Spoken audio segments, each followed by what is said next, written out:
Hello student, आज 27 अक्टूबर 2020 को हमारा आज सब्जेक्ट है income tax law and practices. ठीक है बेटा, हमारा चैप्टर चल रहा है इनकम फ्रॉम हाउस प्रॉपर्टी। ठीक है, इनकम फ्रॉम हाउस प्रॉपर्टी का चैप्टर चल रहा है हमारा। इसमें देखो हमारा आज लॉन्ग क्वेश्चन स्टार्ट है, डिटर्मिनेशन ऑफ एनुअल वैल्यू।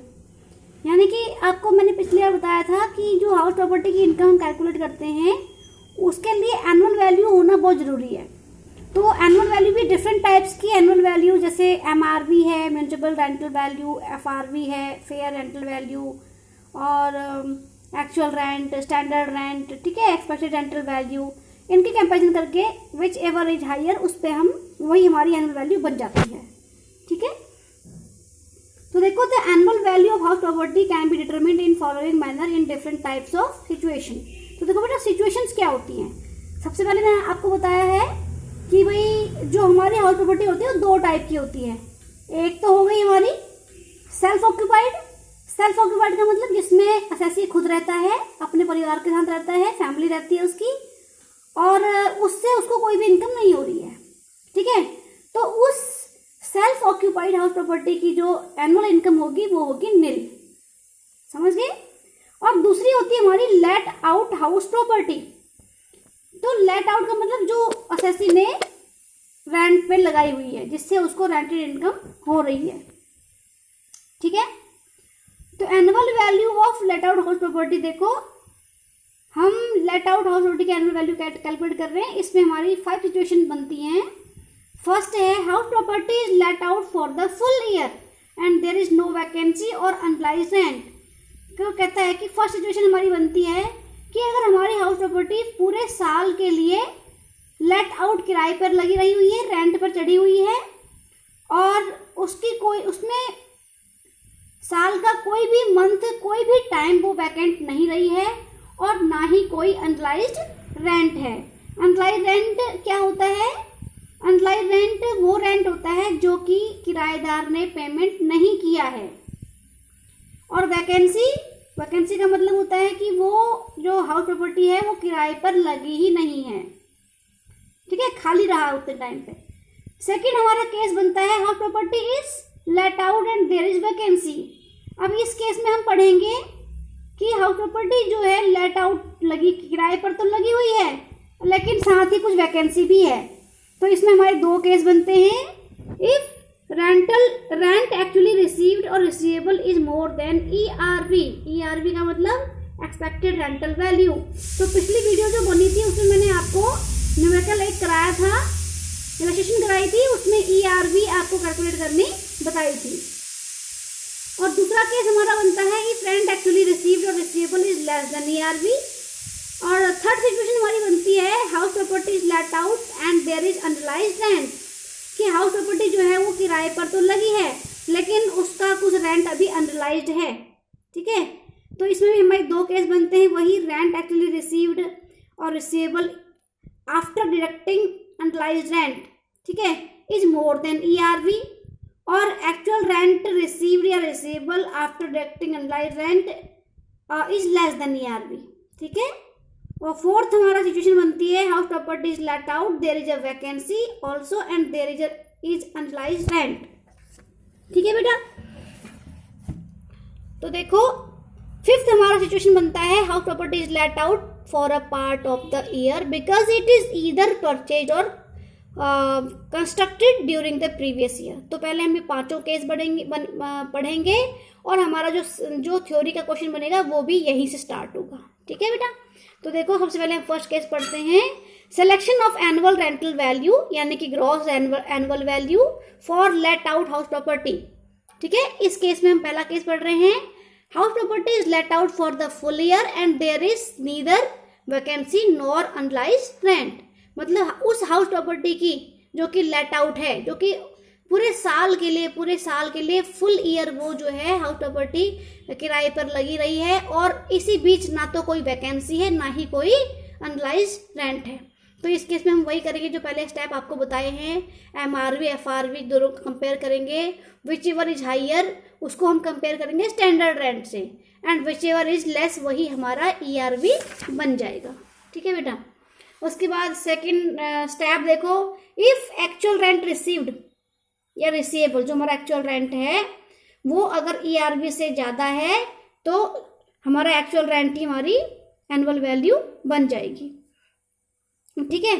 दूसरा केस हमारा बनेगा, इफ एक्चुअल रेंट रिसीव्ड और receivable is less than ERV, तो हमारी एक्सपेक्टेड रेंटल वैल्यू यानी ERV ही हमारी एनुअल वैल्यू बन जाएगी, ठीक है।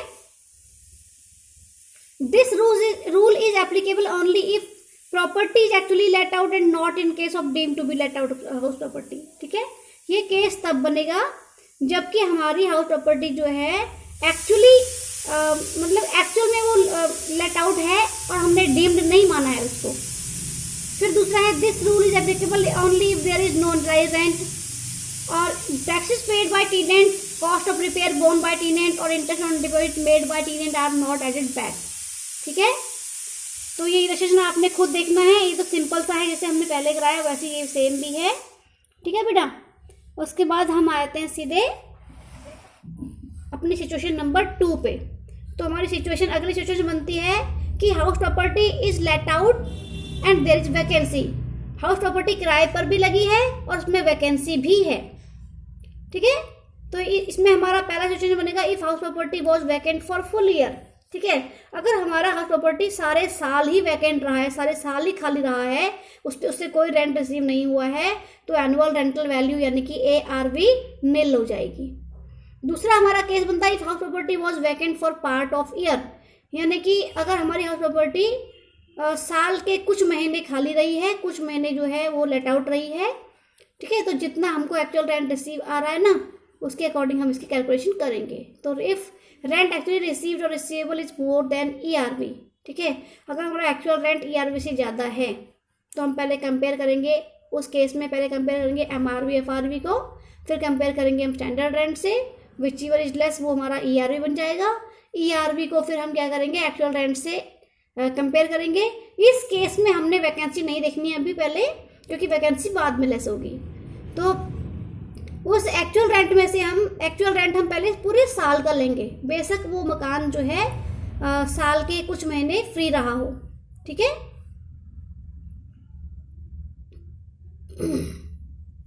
तो इस केस में हम पूरे 12 महीने का रेंट ले लेंगे, ठीक है। उसको हम कंपेयर करेंगे ERV से, विच एवर इज हाइयर वही जो है हमारा एक्चुअल रेंटल वैल्यू बनेगा। लेकिन उसके बाद एक्चुअल रेंटल वैल्यू में से, एनुअल रेंटल वैल्यू में से हम वैकेंसी लेस कर देंगे, ठीक है। इफ रेंट एक्चुअली रिसीव्ड और receivable is less than ERV, अगर हमारा रेंट ERV से लेस है तो हम ERV को एनुअल रेंटल वैल्यू मानेंगे और फिर वैकेंसी लेस करेंगे, ठीक है बेटा। तो एक हम करते हैं इलस्ट्रेशन नंबर 6, क्योंकि इसमें वैकेंसी भी है। तो देखो, कैलकुलेट ARV यानी annual rental value from the particulars given below. MRV हमारा 60,000 पर एनम है, FRV हमारा 66,000 पर एनम है, एक्चुअल रेंट हमारा 7,000 पर मंथ है और स्टैंडर्ड रेंट हमारा 69,000 पर एनम है। तो देखो, house was vacant for full year, ठीक है, ड्यूरिंग द प्रीवियस ईयर 2019-20। तो पहले वाला केस है कि इस पूरे साल में, इस पूरे प्रीवियस ईयर में हमारा जो घर था, हमारा जो हाउस प्रॉपर्टी था वो वैकेंट रहा, ठीक है। तो इसकी एनुअल वैल्यू आ जाएगी निल, क्योंकि उसको असेसी को उस रेंट से, उस घर से कोई भी रेंटेड इनकम नहीं हुई है। फिर है house was vacant for 2 months during the previous year 1920। उसके बाद है हाउस जो है 2 महीने खाली रहा है, ठीक है। तो हम सबसे पहले क्या करेंगे कि MRV FRV कैलकुलेट करेंगे। इस केस में FRV ज़्यादा है, उसको हम स्टैंडर्ड रेंट से हम कैलकुलेट करेंगे। तो इसमें भी विच एवर इज लेस यानी FRV ही आगे जाएगी, वही हमारी ERV बन जाएगी। और ERV को हम अब एक्चुअल रेंट हम 12 से मल्टीप्लाई करके लेंगे तो 84 12 7 जा 84,000 आ जाएगा। 84,000 और ये ERV जो भी है हमारी, उसको हम वो करेंगे। देखो 84 एक्चुअल रेंट क्या आ गया फॉर फुल ईयर, 84,000 आ गया। It is more than ERV, इसलिए हम एक्चुअल रेंट क्या लेंगे, 84 लेंगे। 84 में से हम फिर वैकेंसी को लेस करेंगे, ठीक है। ये देखो एक्चुअल रेंट 84 बन गया, इसमें से लॉस ड्यू टू वैकेंसी यानी कि 2 महीने का जो हमारा वो आया 7,000 रुपये पर मंथ है, 14,000 रुपये लेस करके एनुअल रेंटल वैल्यू 17,000 रुपये आ गई हमारी। ठीक है, अब केस नंबर 3 देखो। इस केस में MRV FRV whichever is higher वो आगे जाएगी, उसको हम स्टैंडर्ड रेंट से कंपेयर करेंगे, विच एवर इज लेस वो ERV बन जाएगी, यानी ERV हमारी होगी 66,000। और एक्चुअल रेंट ये कह रहा है कि हमने एक्चुअल रेंट लेना है 4,000। ठीक है, 4,000 एक्चुअल रेंट लेना है। ये देखो यहाँ पे बोला है इसने केस सी में actual rent of the house is ₹4,000 per month and was vacant for 2 month. अभी बी वाले केस में एक्चुअल रेंट 7,000 था और सी वाले केस में एक्चुअल रेंट 4,000 है। ठीक है, ठीक है। अब इस केस में हम क्या देखेंगे कि एक्चुअल रेंट 12 से मल्टीप्लाई कर देंगे, 4 से 48,000 आ जाएगा, और ये जो है हमारा ERV से कम है तो हमारा ERV ही आगे जाएगा। ERV को हम जो है ERV ही हमारी ARV बन जाएगी, यानी 66,000, उसमें से हम लॉस लेस करेंगे। तो दोनों में क्या फ़र्क है कि पहले वाले में हमारा एक्चुअल रेंट ज़्यादा था तो हमने उसको लिया था ERV, उसमें से वैकेंसी लेस की, और सेकंड वाले केस में सी वाले केस में हमारा ERV ज़्यादा है इसलिए हमने उसको एक्चुअल रेंटल वैल्यू मान लिया और उसमें से हमने वैकेंसी को लेस किया है। ठीक है, तो एक्चुअल एनुअल रेंटल वैल्यू ये आ गई हमारी। ठीक है, अगला केस हमारा बनता है house property is let out and there is unrealised rent. अब देखो बेटा, अब एनालाइज्ड रेंट वाला केस आ गया। इस केस में हम क्या करते हैं कि भाई MRV FRV दोनों को कैलकुलेट करते हैं और उसको स्टैंडर्ड रेंट से कंपेयर करते हैं, तो विच एवर इज लेसर वो ERV बन जाता है। और अब केस हमारा क्या बनता है कि इफ रेंट एक्चुअली रिसीव्ड और receivable after deducting unrealised rent as per condition given below is more than ERV expected rental value and such rent received और receivable is annual rental value. तो इस case में हम क्या करेंगे कि जो हमारा जो एक्चुअल रेंट है उसमें से हम पहले ही स्टैंडर्ड एनालाइज्ड रेंट लेस कर देंगे, पहले ही। ERV से कंपेयर बाद में करेंगे हम उसको, लेकिन हम अपने एक्चुअल रेंट में से पहले एनालाइज्ड रेंट लेस करेंगे, उसके बाद हम ERV से कंपेयर करेंगे। ठीक है, तो देखो इलस्ट्रेशन नंबर 7 देखो यहाँ पे। ठीक है, इलस्ट्रेशन नंबर 8 देखो बेटा सीधे, इसमें दोनों चीजें हैं। ठीक है, एनालाइज्ड रेंट है, तो ये इलस्ट्रेशन नंबर 7 तुमने खुद करना है, बहुत सिंपल चीज है ये। ठीक है, तो देखो calculate the ARV from particular given below, actual rent 6,000 per month और FRV 66,000 per annum, MRV 60,000 per annum, standard rent 69,000 per annum. During the previous year 1920 assessee could not realize rent for 2 months। 2 महीने का rent उसको नहीं मिला है, analysed rent 2 महीने का जाएगा। तो सबसे पहले हम क्या करेंगे, कैलकुलेशन ऑफ ARV। ठीक है, ARV को कैलकुलेट करेंगे।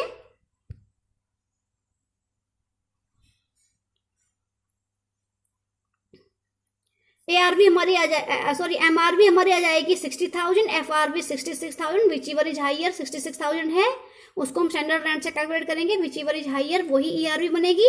ERV हमारी बन जाएगी 66,000। एक्चुअल रेंट हमारा कितना है, 6,000 रुपये पर मंथ है, 12 से मल्टीप्लाई करेंगे तो 72,000 आ जाएगा। उसमें से हम 2 महीने की वैकेंसी नहीं, एनालाइज्ड रेंट वो लेस कर देंगे। 6 दूना 12,000 रुपये हमको रिसीव नहीं हुआ है, तो 72,000 में से हमने 12,000 लेस कर दिया, तो 60,000 हमारा जो है एक्चुअल रेंट आ गया। अब हम इस एक्चुअल रेंट को ERV जो कि हमारी 66,000 है उससे कंपेयर करेंगे, विच एवर इज हायर वही हमारा ARV बन जाएगा।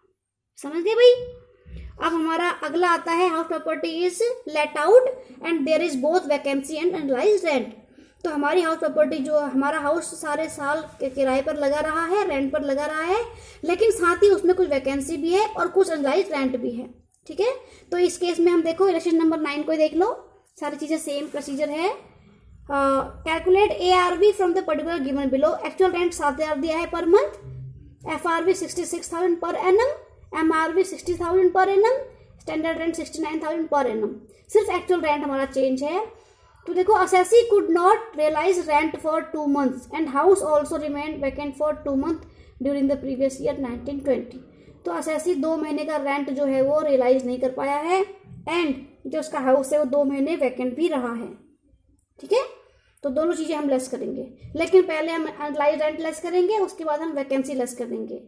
उसके हमारा बी पॉइंट है, what difference it would make if everything else remaining the same but actual rent received is 6000। वो कह रहा है कि डिफरेंस बताओ अगर हमारा एक्चुअल रेंट 7000 से घट के 6000 रह जाए। तो देखो सोल्यूशन करते हैं इसका। Calculation of ARV if actual rent is 7000 per month. MRV दे रखी है 60,000, FRV दे रखी है 66,000। विच एवर इज हाइयर वो हमारा वो आगे जाएगा, उसको हम कंपेयर करेंगे स्टैंडर्ड रेंट से। स्टैंडर्ड रेंट है 69,000। विच एवर इज लेस वो ARV बन जाएगा, लेस है हमारा 66,000। इसको हम एक्चुअल रेंट से जो कंपेयर करेंगे, लेकिन एक्चुअल रेंट हमारा कितना है 7000 मल्टीप्लाई 12 इक्वल टू 84,000 है। उसमें से हम एनालाइज रेंट लेस कर देंगे 2 महीने का। 7000 मल्टीप्लाई 2 14,000, 84 से 14 लेस कर दे तो 70,000 हमारा एक्चुअल रेंट रिसीव्ड आ गया। ठीक है, और विच एवर इज हाइयर वो ARV बन जाएगा।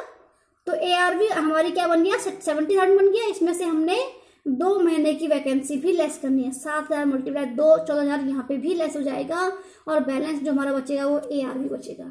ठीक है, अब देखो केस नंबर, इसका अगला पॉइंट देखो, वो जहाँ पे उसने बोला एक्चुअल रेंट हमने 6,000 रुपये लेना है, तो वही प्रोसेस वही रहेगी। MRV FRV whichever is higher वो आगे जाएगा, उसको कंपेयर करेंगे स्टैंडर्ड रेंट से, और standard rent which ever is lesser वो ERV बन जाएगा। अब एक्चुअल रेंट हमारा है 72,000, 12 मल्टीप्लाई 6,000, 72,000 आएगा। उसमें से हम एनालाइज रेंट लेस कर देंगे 2 महीने का, 12,000 लेस हो जाएगा, तो बन जाएगा हमारा एक्चुअल रेंट 60,000। तो ERV और एक्चुअल रेंट दोनों कंपेयर करेंगे, विच एवर इज हाइयर वो आगे जाएगा। तो हमारा हाइयर है ARV, हमारा हाइयर है ERV, और वही हमारी ARV बन जाएगी एक्चुअल रेंटल वैल्यू। और इसमें से हम वैकेंसी लेस कर देंगे 2 महीने की 12,000 रुपये, बैलेंस हमारा बच जाएगा ARV। ठीक है बेटा, तो अब देखो ये जो हमारे क्वेश्चन है बहुत इंपॉर्टेंट है बेटा। ठीक है, यहाँ से आगे तो मैं कल कराऊंगी, तुमने इसके आगे क्वेश्चंस करने हैं। ठीक है, ये एक लॉन्ग क्वेश्चन तैयार करो, जो मैंने आज तुम्हारे लिए क्वेश्चन अपलोड किए हैं, उसमें से जो एग्जाम के लिए इंपॉर्टेंट क्वेश्चन है उसमें से ये हाउस प्रॉपर्टी वाला 10 मार्क्स का थ्योरी भी आता है। ठीक है बेटा।